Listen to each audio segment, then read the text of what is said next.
fairly recently, I've lost 2 friends to suicide. And I told myself I'm not prepared to lose a third. I've come to realize that we're all accountable for improving our culture at Sky and making it a better place to work for everyone. And that's why I've roped in the help of my friends Nick and Leon, who both have personal experience with suicide. Sharing their stories today, they can help us break the stigma. Hello, Nick. Welcome to Sky. As a Movember ambassador, what is the problem we're dealing with? What are the numbers, and why is male suicide so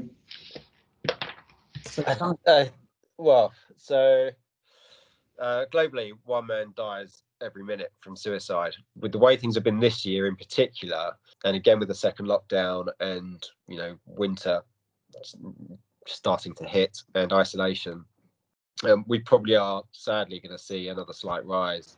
Movember's goal, and why I'm a part of it, is to reduce those numbers by 25% before 2030. It's only when I started talking that I realised, that's one of the biggest problems, that men don't, and they won't share their feelings, and they won't get help, and quite often they just don't even want to admit it. So that's why we see 3 out of 4 suicides in the UK are men, which is fairly shocking. And I'm just trying to do my bit to help reduce that.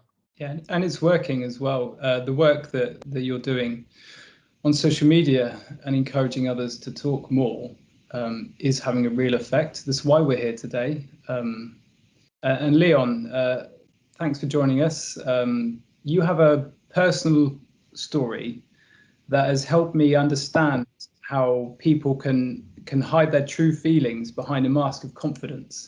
Because from the outside looking in, Leon is, a model. He's confident. He looks outgoing. Again, thanks for having me on and having me talk about this. But yeah, you're right. I mean, I'll try and keep it as short as I can. I mean, I'd kind of been suffering from my early kind of mid to late teens, I'd say, with kind of feelings of depression and stuff. And my first attempt on my life, I'd just turned 21, and back then there wasn't a platform like this, and it wasn't being spoke about in any way, shape or form the way it is now. And my dad back then was very much, he's an Italian, and he was very much like, you're not depressed, you just get on with it, pull your socks up. I wasn't allowed to. I was offered some counselling back then, and nurses when I was in hospital spoke about, maybe going on antidepressants, and Dad was firmly against that. And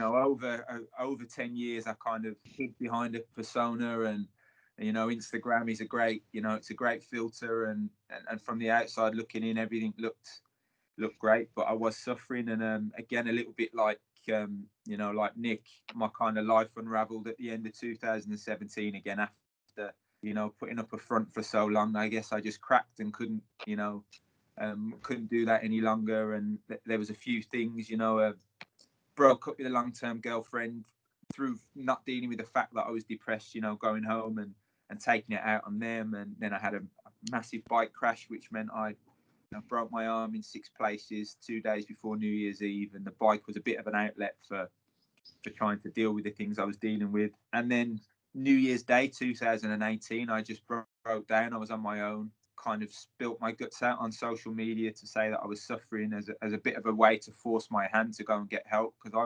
wasn't admitting it fully. For the rest of that year, or at least a good 8 or 9 months, I kind of journaled what I was going through on Instagram, which was a bit of a help for me to try and work things out, and was quite cathartic. So that's in between that time, I had another attempt on my life, even after coming out and kind of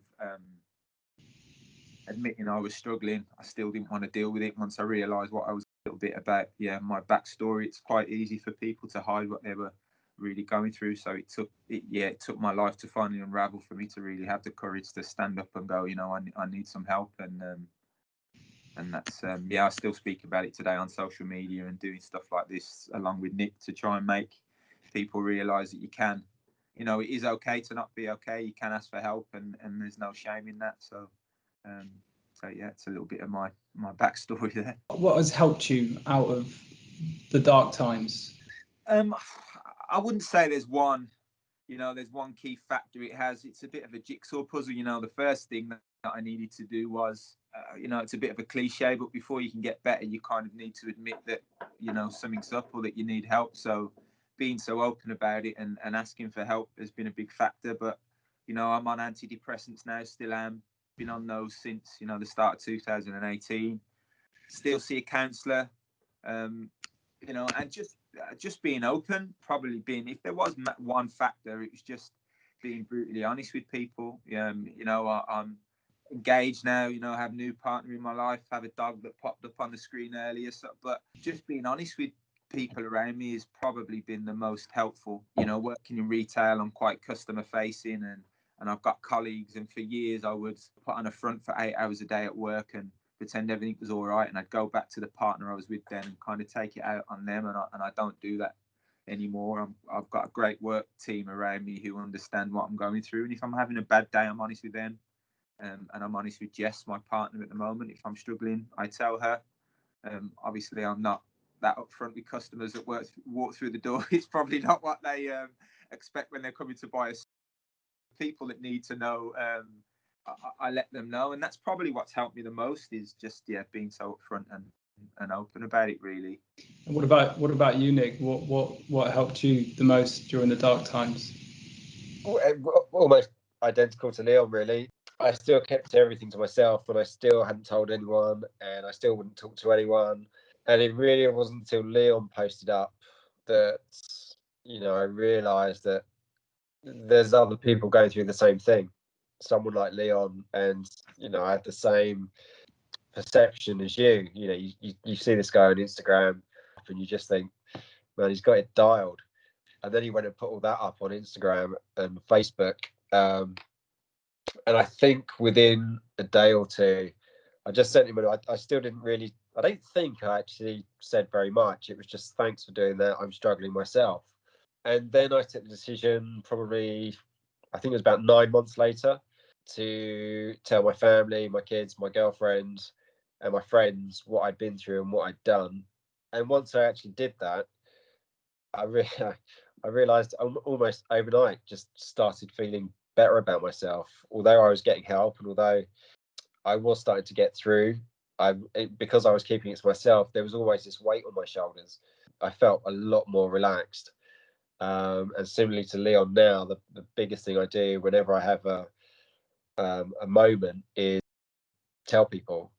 It's people can see why I'm struggling, or they know why I'm struggling, and then they'll offer me help. Whereas previously I would just batten down the hatches and deny that I was struggling. And I think if I didn't ask for help, if I didn't talk, I don't know where I'd be today, really. Leon, again, you've helped others, and how does that make you feel, knowing that your experience can help other people?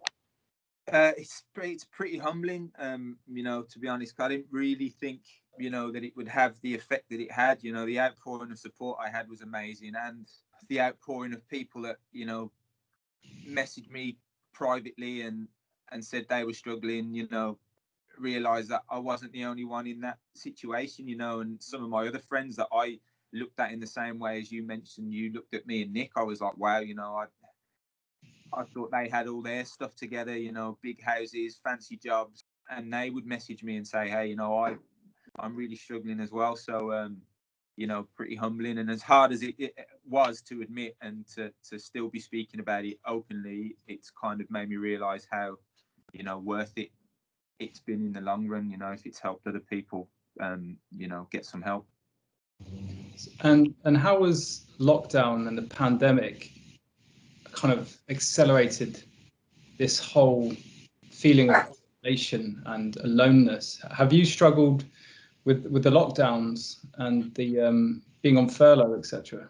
Obviously, you can see I've had other things to keep me busy during the first lockdown, but I have, towards the end, it was starting to get quite difficult. But again, I realise I'm in a very privileged position. I've met Jess, and she's been amazing through it all, and I'm quite thankful that I kind of knew in my heart of hearts I had the support around me to come out and admit you know, I was struggling, because it's very easy for me to sit here and say all you have to do is pour your heart out on Instagram. You know, a lot of people still can't do that because they haven't got the support network that I had and have. You know, so I'm very grateful and humble and privileged that I kind of knew I had my friends around me to, you know, to help and admit things. But yeah, lockdown's been a bit, it has been difficult. So I can only imagine what it has been like for people that haven't got a support network around them. You know, it's it's been quite a weird year, to say the least. What stops us from talking to other people? Why do we try to internalize all of that emotion? I mean, obviously I can't talk for other people, but as a how old was I at the time? 43-year-old man. I didn't want people to know I was struggling. I was trying to project, especially through social media. You know, my job as a cycling tour guide.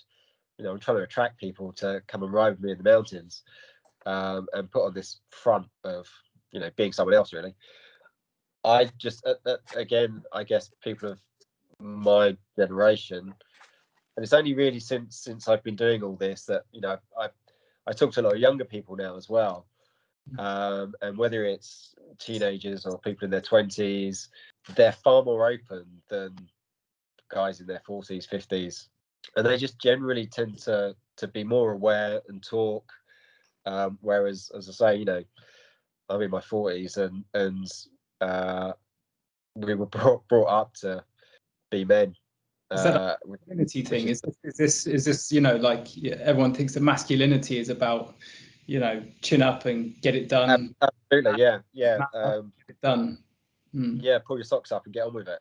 You think how much damage that does to people, but I think it has and it is changing. And I look at my kids and their friends, and when I moved back to the UK and I started cycling with younger people and the conversations that they were having, and I had completely different conversations with them, and I can still see that a lot of them won't admit how they feel. They won't talk about, you know, struggling, and it's hard for them. You try to encourage them to, you know, not do what I did.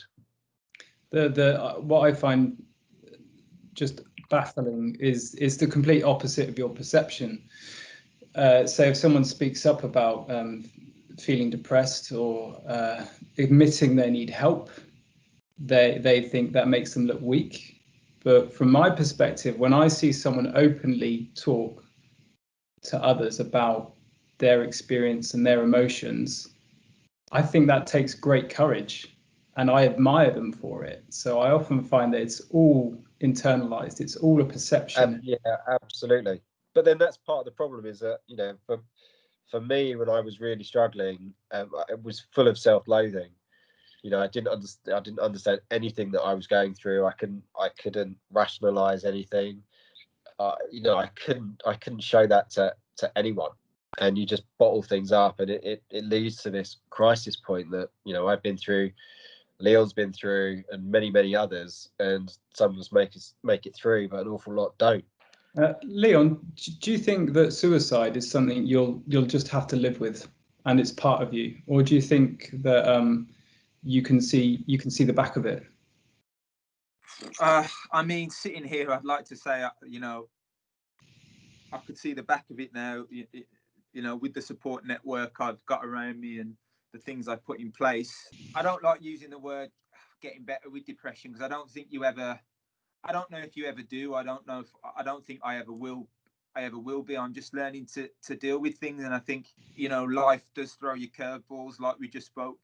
You know, this year and COVID, you know, and being in lockdown, you know, things were going, I wouldn't say super smooth, but the year had started off quite well and I was in a good place. And then, you know, lockdown, you know, has hit us, and due to be married this year and go on a honeymoon and all these different things that curveballs that life throws you. I know that things can trigger, you know, different things will trigger things in the future, but it's just a case of learning to deal with them and be ready. I think, you know, the analogy I use is, you know, and the black dog, that phrase is bandied around with depression, and it's, you know, the way I see it is, you know, I'm learning to pick up the stick that he brings back to my feet and throw it away a little bit further each time, you know, and it takes that dog a little bit longer to get back to my feet, but it probably will come back at some stage and in some way, shape or form. So it's learning to deal with that. Hopefully, you know, I can only hope that I'll never hit the lows that I've hit in the past before, and that has made me think that there is no light at the end of the tunnel, you know, because the 2 or 3 attempts that I've had on my life, it's got to that point where I thought that that's it. And it's kind of weird. I don't know what Nick's thoughts are, but I've tried to explain it to people in the past, and it wasn't premeditated. It's so weird. When I've got to that point, I've almost just reached the stage and I've just gone, that's it. You know, I haven't thought about it for days on end and gone, right, you know, I'm thinking about ending my life. It's just in 2018, when I tried to take my life, you know, again, I'd come out and admitted I was struggling with depression, and I'd started on the road of, you know, getting counselling and getting put on antidepressants. But I was just stood on the shop floor one day on a Wednesday afternoon, and I just looked out the window and I just said to myself, that's it. You know, that's how quickly, you know, I just thought there is no point, and I don't want to try and get better, and I don't want to go on this journey to find out what I need to do. That was it. I just decided, as easy as deciding what I was going to have for lunch that day. I was like, that's it. You know, and on the way home, got the stuff I needed to get to do what I needed to do, and that was as quickly as the decision was made. So hopefully, you know, it will never get to that, you know, that point again. But we never know what the future holds. You know, it's quite hard to say. That's the thing that scares me the most, is that the people that I've lost in my life to suicide, you can sit there and think, oh, I wish I did more. But the truth is, you really can't predict anything like this, because it can be quite a quick decision. And that's the scary thing for me. So with everything I put out on social media, I get a lot of messages, as Leon will as well. A lot of people will message you and tell you all sorts of stuff. The one common theme when someone says, I lost a friend recently, it always is that you can guarantee that last line will be, and nobody knew. You know, nobody knew there was something wrong. Nobody knew they were going to do this. Nobody. And that's for me the scariest thing. And again, with me, you know, when I was going through it, I hadn't told anyone. Everyone just assumed I was kind of okay because of what I was projecting on social media. People are just left with questions. You know, why did they do it? They didn't appear to be struggling. And it is quite often you just get yourself to this crisis point. And similar to Leon, both my attempts were, you know, I made the decision on both days. There was no lead up to, I think I'm going to do this. It was, right, that's it. I'm out of here. And I think most people are probably the same. It's not premeditated. It's you're in such a state that you just can't see a way out. And that's why, you know, if you've lost someone, it's easy to think about, I wish I could do more, but it's not very healthy. And that's why I told myself, there's nothing I can do about the past, but there is about the future. And that's why I've invited both of you here today, is because you never know who you're talking to and helping, or who you're equipping to recognize that they could help someone else. It kind of like, the more you talk about it, the bigger you spread that net, and the more able you are to help. And that's why I really wanted to bring you guys to Sky. Well, it's not just about people admitting that they've got a problem. It's, you know, that's kind of half the problem. The other half is people learning the skills to be more aware and spotting the signs, and equipping themselves with the tools to be able to say to someone, you know, what's going on? You're not yourself. And just ask questions when you're worried about someone, because it is quite easy to hide how you're feeling. But I found a couple of times when I've been struggling, you know, when someone's pushed me, and instead of me just going, yeah, I'm fine, leave me alone, and they've pushed that little bit more, and I've gone, no, look, this is the problem, or this is what you know, it makes me open up and start talking, and it helps me feel better. And it's as important that people learn how to spot the signs as it is for, you know, people who are struggling to go and talk. We've got a message from Adam. Thanks for sending this. He says that this new year will be the 10th anniversary of his best friend's suicide, and I wonder if I could have done more. And I think that, you know, you could dwell on that fact. Maybe you could have done more, but I think the point is that you can do more for the other people in your life, hopefully, and that's got to be a good thing. No, like Nick said, I think it's very easy to get, if you have a friend that has taken their own life, to kind of beat yourself up and you know, tell yourself you should have spotted the signs. But it's a very hard thing to do, because, like, you know, you've explained and Nick has said, you know, people don't normally put it out there that they're going to try and do that. But, you know, it's stuff like this that's going to help you know, with you guys being willing to step up to the plate and have these kind of chats, and the more that this can be out in the open and spoke about, I think is the way we're gonna to deal with things. Because like Nick said, half the battle is you know, is he admitting it, but you know, it's the other half of the battle, and probably the biggest battle is trying to get rid of the stigma that's attached to it still, because I still think there is, not as much as it was, but probably again, like we go back to, especially in men, there's still a massive stigma about wanting to admit that something's wrong. You know, my like I said, my dad was very much against that. You never, you know, you're a proud Italian man, you bottle it up and you just get on with it. And you know, our relationship is 100 times better than it was now after me going through this, and him seeing and realizing that you know, you can open up about your feelings and it's not a bad thing. So the more guys we can get to do that, the better. But as for women as well, the more people feel like they can put it out in the open, the better. You know, it's not just a man thing, but it's for everyone really. Yeah, like I said, if anyone speaks up about their true feelings and opens up to people, I've nothing but admiration for that. It's a true, it takes true strength, and so I find it admirable. I keep hearing it, you know, we should try and normalize these conversations, which is, yeah, is right, but you know, it should be normal to talk about it. You know, it should be normal to say to your friend, I'm feeling rubbish, or I'm really struggling. Yeah. And that's what, you know, again, from my generation, I would never have heard anyone talk about mental health ever. And it wasn't until a few years ago when I started, you know, doing what I'm doing, that I realized the term mental health even really existed. You know, it should be normal to be able to talk to someone on whatever level, so whether it's professional or personal. I've got a question here from Edward. Best approach if you're worrying about someone and what they could do, what they might do. Do you have anything you could recommend, or do you think that this is best left to you know, the professionals?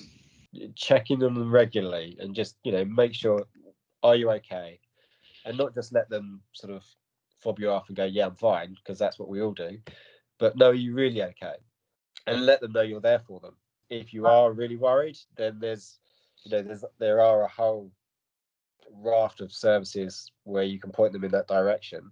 But yeah, just letting people know you're aware there's something not quite right will quite often help them talk to you. I've got an almost direct example of this, where the work of Nick and Leon on social media inspired me to kind of be more present for the people around me. It was almost instantly that this karma hit me, and that someone reached out to me at a very strange time with a very strange message, and I knew something was up. I didn't hesitate to go and see them, and I wouldn't have done that without. I would have probably just, you know, thought about it a bit longer, and I wouldn't have been as instant. But I think being there for people means really being there for them.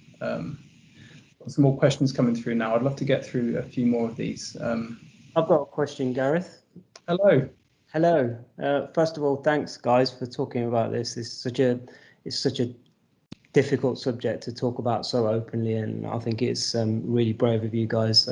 Leon, I saw your video and I shared that with someone really close to me, and it really opened up a conversation which was really well due, and it gave me a big understanding of mental health and all the issues around it. So thank you for that. In terms of social media, you guys have talked about it, and it's been quite positive for you guys. Do you think there's a flip side to that? Because from my experiences, I've had a few friends, and you know, their lives are this amazing kind of avatar, sort of fake life, you know, and I've spotted things, and when I've met them, guys, are you all right? And it'll be female or male, and they're completely miserable. That, you know, it's complete opposite to what is portrayed on social media. Why do you think that is? Is there a pressure to mask those feelings? And I mean, I definitely, you know, I definitely feel like, you know, social media has helped me and Nick, you know, massively in a way. But there's certainly you know, there's probably more a bad side to social media than a good side. You know, not everybody uses it in a good way. And you know, as Nick said earlier, when you looked at my Instagram, you know, before I was so open about what was going on, it was exactly the same as what you were just saying. You know, I was dancing around on the shop floor, laughing and joking, you know, riding my bike. Life looked great. And admittedly, I did, you know, and I still have. I'm very lucky and I've got a great life. But Instagram is the world's biggest filter. You know, you don't get a lot of people on there putting the crap that they're going through on there. And that, I think we're just, you know, we're socially trained now to and, you know, put your nice holiday on or wherever you are and put the nice side of life on. You know, I don't think you know, people are really that willing to put the rubbish on. And you know, if you look on my Instagram now, there's still a lot of, you know, good things, because my life is filled with good things, and I don't want to, you know, only put the bad on, but I'm willing to let people know when things aren't going so well. And I think you know, that is the trouble with social media. It is a big filter. And I definitely think that how we'd address that, I don't know, but it's easy to get caught up in that, yeah, keeping up with the Jones kind of bit on Instagram and whatever social media you're on, you know. Definitely. No, it's quite good to hear. It's refreshing to hear that there is a positive. People do come in contact with you and saying, you know, I've lost a friend. So that's the positive side, I think, where people, you know, you guys opening up has opened up that conversation. But on the flip side of that, it's like, you know, there's problems when you see certain, it's every 5 minutes or my life's great and this, and then you're like, I don't have to keep posting that, you know. Then you see the excessive behavior, and that's when I've seen the signs. And then I'll just text a friend, you okay? And, you know, we'll have a chat. Actually, no. It's amazing that you did that. Yeah. Yeah. It's strange because I've seen patterns before and I've just spotted them, and there always is. Because it's like you're evening out something. It's like a cry for help, I guess. Mm-hmm. Yeah, it definitely is, you know. And you, like what Nick just said, for you to just reach out to somebody, I can only, and Nick will probably agree with this as well. One of the biggest, you know, things for me was just somebody messaging me, "Are you okay?" You know, when I was struggling, and still now I still get messages from people, you know, "How are you doing? Are you okay?" I can't even stress how much that means to somebody who's struggling. You know, those few words. It doesn't seem like much, but you know, it is. That's quite a big deal. And like I said before, I'm very humble and lucky to know I could do that on social media and be so open, because a lot of people feel like they can only put the good bits on because they won't have the support around them. And I think that's one of the things we need to try and change, is to make sure people do feel like they can speak up without, you know, the trolls coming out and giving them a hard time. You know, there's a lot of horrible people on social media, you know. Yeah, it's so brave to put yourself out there, and I think it benefits a lot of people. So thank you. Thank you. That's brilliant. It's good to see your face as well. It's been a long time. It's been ages. I'm loving that Tash look. Really? Yeah. Hairdo as well. Right. Would anyone else like to ask a question to the group? We've got questions here about resources. Are there any resources in particular that have helped you? You know, brands like Movember, perhaps. So Movember have a lot of resources. So if you go on their website, there are useful links. So whenever I get a message and, you know, it's clear someone is struggling, the one that I always give out straight away is Samaritans. I guess it's not all men on this, but my own little bubble is you know, looking at men's groups and things like that. But there are lots of resources out there. It's and part of what I'm trying to do is signpost those resources for people. Just try and show people that there are different ways of getting help. But Movember's got a whole page of useful links, not just for people who are struggling, but people who might be struggling with grief after they've lost someone. As Leon said earlier, suicide leaves a lot of questions, and quite often the people that are left behind can struggle quite a lot with it. Thank you so much, both of you. And I'd just like to thank Zoe as well for creating this space for us to talk and have this conversation. So Zoe, if you want to come and say goodbye, we owe you one. Thank you for your help today. Thank you, Zoe. Thanks, Zoe. No, not at all. Thank you so much, guys, for sharing today. I was actually clinging on to every word. It was so powerful, and I'm so pleased that we've been able to have the space to have this conversation. I think it's helped a lot of people, and I hope it will continue to help a lot of people as we feel more comfortable sharing, whether it's our own stories or asking other people about how they're doing and checking in and having those conversations more often. So thank you so much, Gareth, for kind of bringing Nick and Leon to share their stories with us today. And thank you so much, guys, for your honesty. Just let us know, we've got a whole host of wellbeing champions who are trained to help and talk and can also signpost to further support if needed. Thanks, Leon. Thanks, guys. Thank you. Thanks.